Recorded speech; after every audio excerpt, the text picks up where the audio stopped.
courage! Give me power! Give me something!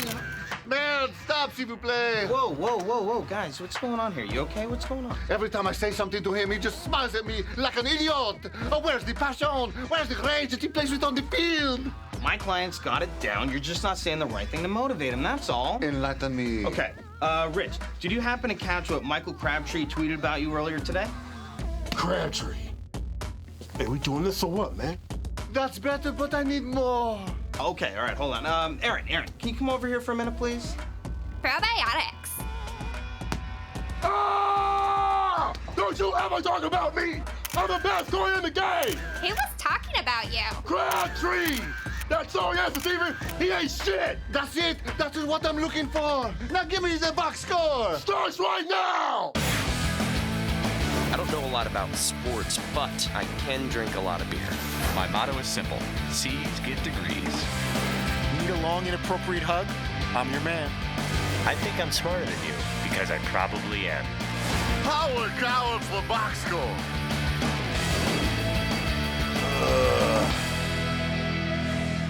Hello and welcome to the Box Score. I'm Brock in Los Angeles. They are the Danettes in Milford, Connecticut. Guys, today's poll question created quite the buzz in the man cave. Kevin Costner was voted as the actor with the best sports movie career. Who got each of your votes? Fritzy, let's start with you. I went Costner. I almost went Denzel Washington. There was a lot of good choices there, and as the show progressed, more and more either we came up with or we were getting from Twitter and the social media. But I got to give the edge to Costner there. I also go Costner, although I thought Will Ferrell deserved much more attention for the brilliant turns in Semi-Pro and Talladega Nights. I don't think we gave Wesley Snipes enough credit today on the show, and I kind of felt like we never actually settled in on the actual poll question because we just kept getting new suggestions for people that were in awesome sports movies. Yeah, I wanted to go off the board, even though it's not 3 movies. I would have gone Gene Hackman and Hoosiers. I just love Hoosiers so much. But you know what? Costner's had a couple home runs. You know, I mean, there's nothing wrong with those movies. They hold up well. They do, and the Field of Dreams star joined the show today and talked about a pivotal line from the movie. When I played with my dad on the West Coast, he said, "You want to play catch? Play catch." And and I talked to the director about this, and it was like, I said, "How come you wrote this? You want to have a catch?" I never have said it like that, have a catch. And he goes, "Well, that's what we say on the East Coast." And I kind of went, you know what? Okay, let me try it. So it was actually a term that was a little bit unfamiliar to me. Yeah, I always said have a catch. Play catch sounds weird to me. Seaton was on my side. We kind of had a debate. You're not really playing a game. You're just throwing the ball back. But have a catch, I guess, sounds a little weird, but that's the only way I ever knew it. It's kind of also like Chicago versus New York. You know, we call it a bathroom, but I think in the Midwest they call it a washroom because you're washing up. You're not really taking a bath. You know, a restroom to me was always bathroom. So there's a lot of those little things that go on with different phraseology around the country. But I'd never say play catch. I'd say, let's go have a catch. Yeah, I'm the same way, Brock. When I saw the movie, I remember the day I saw the movie when he said, have a catch. I didn't even understand what he's talking about. I was like, oh, play catch. As soon as I saw him start throwing the ball. But if you're from the Midwest, you would never say have a catch. Seaton, the boss, is not a big fan of the classics you like. What do you think turns him off to those movies?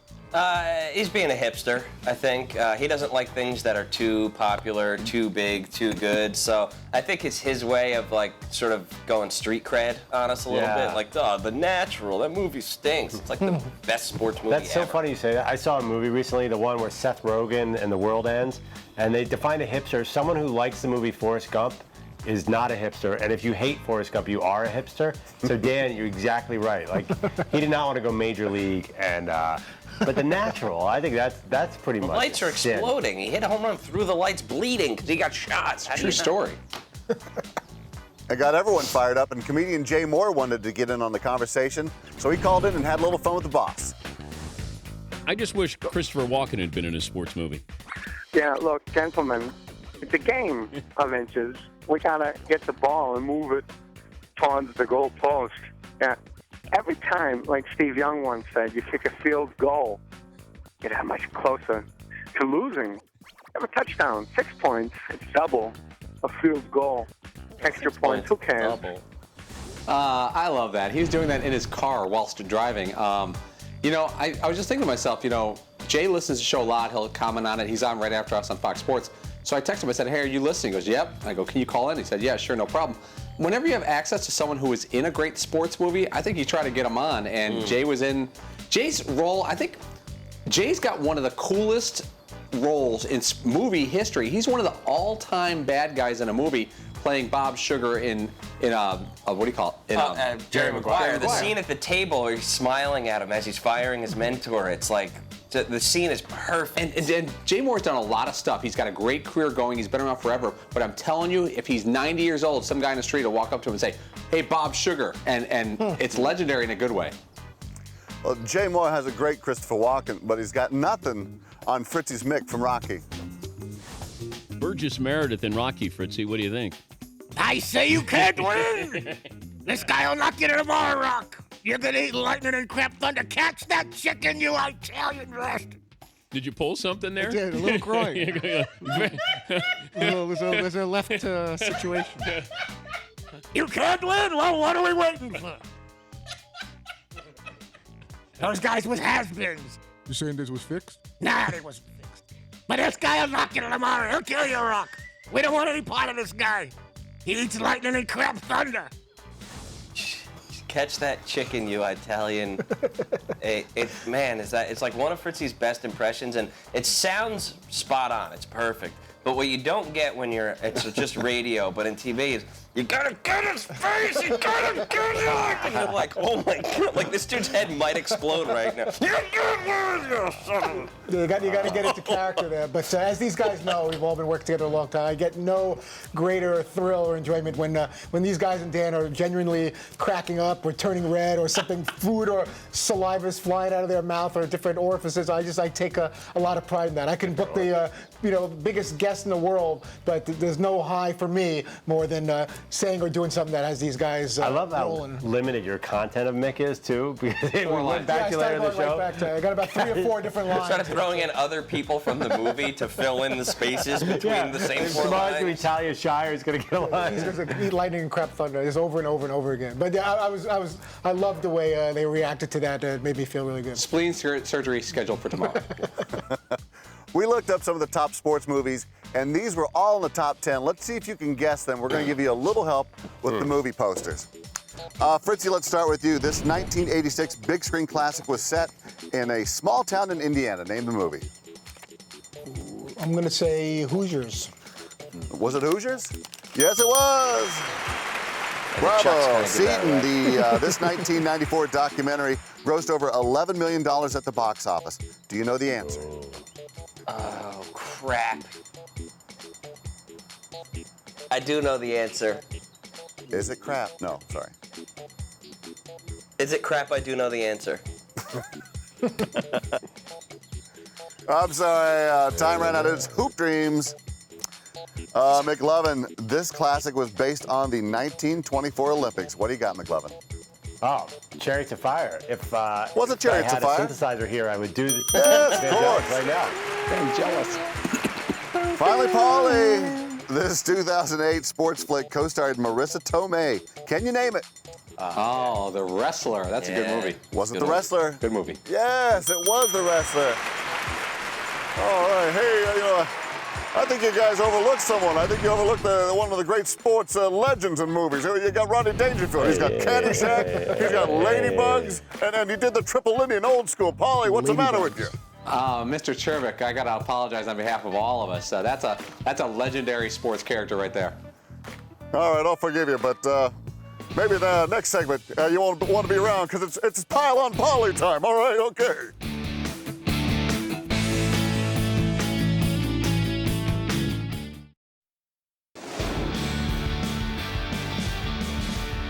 Welcome back to the box score. So the World Cup starts tomorrow. Yay! Paulie, have you been able to organize a day one watch party? Yeah, I mean, the party's going to happen. I don't know how many people are going to show up. We don't have a max or minimum capacity, but the invites are out, not written, more verbal. Now, Dan is a little disingenuous. He came to my last World Cup viewing party. It was held at a little bar in Fairfield, Connecticut, and he showed up and stayed for like 3 hours. And he said he had a good time. McLovin, if there is a watch party, will you find an excuse not to attend? I will, unless, if we can flip a little bit, because I can watch like the exciting part of the game I'm really into, but maybe if we if there are any movies on in between. I don't know if it's a straight watch party for me. Okay, the boss has made it no secret that he's not a fan of soccer, and today he let us know why. You know, I'll get excited a little bit. The problem is when I watch with Paulie, that's when I hate it. Because if I start Tell me what you mean. I'll pronounce something. I'll say something and you'll go, no, you mean to say, no, that's not how it's pronounced. No, he didn't play with Fulham. 6 p.m. Monday. Are you gonna watch USA with me? You know, it's interesting. It sounds actually like a pretty fun experience. I wouldn't know, though, because I've never been invited to one of Paul's World Cup viewing parties. So I don't know, is that above my pay grade, or are the other guys invited? I'm just left out, or is it just him and Dan? I don't know, but it sounds like a lot of fun. You know, maybe I'm salty at Seton subconsciously because he actually played soccer and actually kind of likes soccer, but he never backs me up when I'm going in on a soccer topic. I could use maybe some more backup. Yeah, no. It's way too much fun, Paul, being the lone soccer guy. I love the sport. I don't follow it at all, but I love the game. It's the best game. But it's way too much fun having one thing that Paulie gets the arrows on 100% of the time. That makes sense. You can't pump the brakes on that. Dan wasn't the only one bashing poor Mr. Paps. McLovin went into the box, and it was an AK spray down. Paulie is terrible at the sport of soccer. Now, I'm terrible too, and so is Todd. Seton's okay actually, but Paulie's one of the worst soccer players on the planet. So I'm not sure he has the right to be a soccer snob. I mean, I love his enthusiasm, and yes, I am a little jealous of how into the World Cup he's in. But remember, he stinks at soccer. Just keep that in mind. Yeah, I mean, Paulie, the results, we know what happened. We were there. I think you got to share the World Cup love with the rest of it, which you're willing to do. But it's like worked out that you own soccer. I think the rest of us feel a little boxed out by your soccer expertise. We're afraid. We don't want to come to the party and be corrected on something. Yeah, McLovin's right. I am not a soccer player. I watched a lot of it because I was never, That was ever just a crushing defeat. Ever playing it. Yeah, we were dominating until that final game. But yeah, it's I don't like soccer snobbery either, and I don't know enough to really be a soccer snob. But I just like watching, and I like the lack of commercials, and you know, I guess I'm on an island. Well, let's see if McLovin has a point. Let's take a look back at Paulie attempting to play soccer and just getting murdered and embarrassed, and this one goes by you, and it looks like, oh my goodness, you seem to be wrong on that one. That had to hurt. That really had to hurt. And then oh my gosh, right out of WWE, the drop kick. Paulie, I mean, defend yourself, please. I'm actually quite proud of myself there. You know, I stood there, did almost nothing, took a beating. That's basically what my entire athletic career is based upon. If you want to see the real embarrassing video, go back to the soccer challenge that we did 4 years ago when McLovin and Fritzy beat me and Todd. That was crazy. Beat me and Paul. That is embarrassing. That was horrifying. I'd rather be punched by the way, in the face. where is that footage? I requested it like 3 times. Somehow it's missing. It's weird. Oh, here we Like the go. Zapruder films. They're totally hiding. Oh, there we go. That was the worst. Well, you know what? The funny thing was, we were winning these events. Yeah, we did win all These those events we won, and then when we played 2-on-2, I choked like I was Van de Veldian choking. It was awful. It was like 130 degrees that day. Remember how Oh yeah, it was like crazy hot, and my How we- cleats were too small, and I lost a toenail. We won despite Todd's obvious ball hogging on the soccer field. No big deal. I was very selfish. I had no interest in kicking it. That was fun. We should do that again. We need venues. Rematch. Every 4 A World years. Cup rematch. The Danettes. Oh, let's do it. Let's hit the Let's pitch, do boys. We're looking forward to that. Up next, it's time for the Danettes to pimp each other's ride. Stay tuned.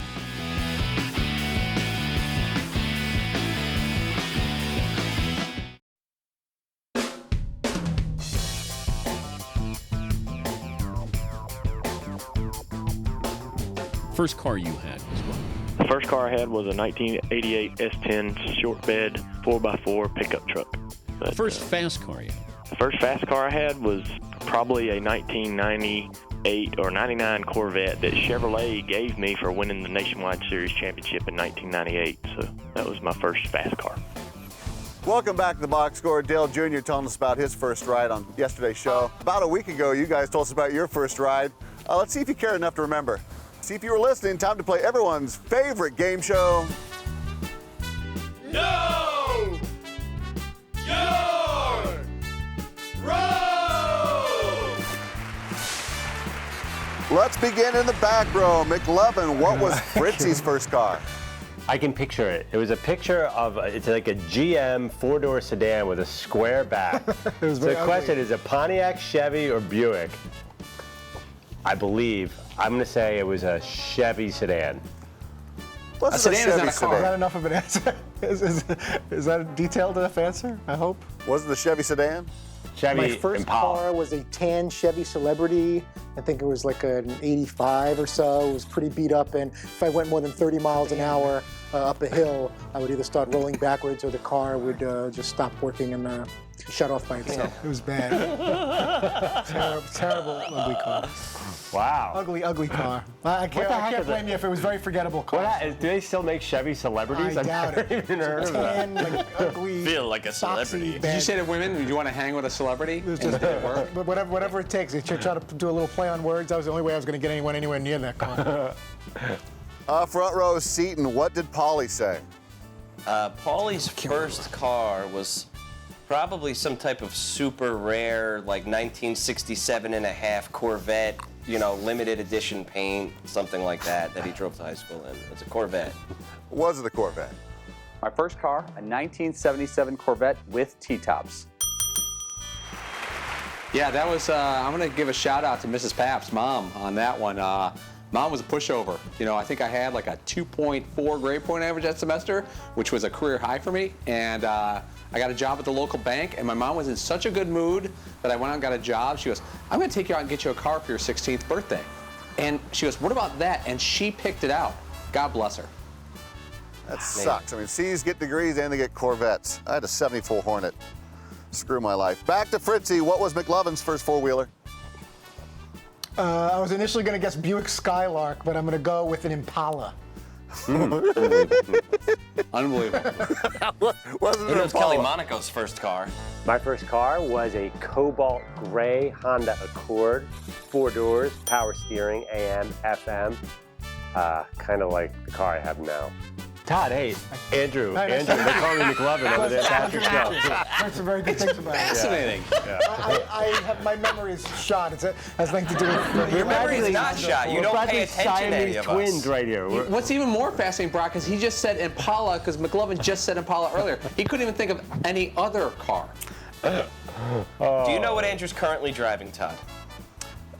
Yes, I can picture it, but I don't know the name of it. Take a guess. I'll give you $5 if you can get it. I'm gonna say it's also a Honda. Oh, my goodness. What, Fritzy, what was McLovin's first car? McLovin's first car was a Honda Accord. Good job. What was your first car, Todd? Oh, and mercifully. Do you remember that? And mercifully, and Chevy finally, Celebrity. Paulie, what was Seton's first ride? This is tough because I still have the email where Seton sent all the pictures of his car. And I'm trying to remember the order of said awful vehicles. Yeah, they're all worth being a first car. Right. I'm going to go with a Pontiac Grand Am. I know I'm probably wrong, but I know it's one of the first cars. Was it a Pontiac Grand Am? My first car was a 1988 Buick Skyhawk. It was tan. It had fuzzy, what used to be white seats, but were then brown by that time. It had a Spark-O-Matic radio. Never heard of Skyhawk. Pretty awesome. I've heard that. Rad car. Yeah, Spark-O-Matic. I got it from my Uncle John, who had just upgraded to like an 88 Jetta or something like that. It's kind of an old car, but yeah, it was great, man. I love that thing. I put all of my like 7-inch records onto one cassette tape, and that was the only thing I listened to in that crappy radio. Was the Grand Am in that first couple year window? Grand Am, after the Skyhawk, I had a Volkswagen Fox. Ooh, yes. Then I upgraded to the Pontiac Grand Am. Right. Then after that, I got the Toyota RAV4. The salad days. Yeah, boom. In. Quick question, Seton. How much did that Skyhawk cost? It was free. Oh, It cost no money. My second car cost $500. That was the first car I paid for, $500. Boom. Big 4-speed. spender. The winning row. Awesome. Skateboarding kicks ass. The winning row is the front row, shockingly, 1-0. Congratulations, guys. Coming up, Seton gets a Texas-style beatdown for mouthing off.